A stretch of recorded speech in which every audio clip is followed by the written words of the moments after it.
ఈ రోజే డౌన్లోడ్ చేయండి. మీ ఫేవరెట్ షోస్ చూడండి. ఇప్పుడు నా కోడలు నిజంగా నా ఇంట్లో దీపం పెడుతున్నట్టుందమ్మా. నేను అసలు విషయమే మర్చిపోయాను. వంట చేయడమా? అది కాదు, ఫంక్షన్ చేయడం. ఏం ఫంక్షన్ రామా? ఈ ఇంటి చిన్న కోడలికి 16 రోజుల ఫంక్షన్ సార్. మళ్ళీ తాళి కట్టించి పుస్తలు వేయించి మళ్ళీ మీకు శోభనం జరిపించాలంటే అది కూడా చెయ్యాలి కదా. అదే ఉంది, జరిపించండి.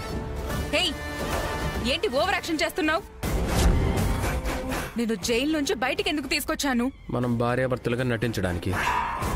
నిన్ను పెళ్లి చేసుకున్నట్టు నాటకాన్ని రక్తి కట్టిస్తూ ఇంట్లో కోడలిగా అడుగు పెట్టాను. శౌర్య నాకు దక్కే వరకు నేను నా గేమ్స్ ఆడుతూనే ఉంటాను. మీరు తీసుకున్న గోతిలో మీరు పడేలాగే చేస్తాను చూడండి. మీకు లైఫ్ లాంగ్ గుర్తుండిపోయే గిఫ్ట్ ఇస్తాను.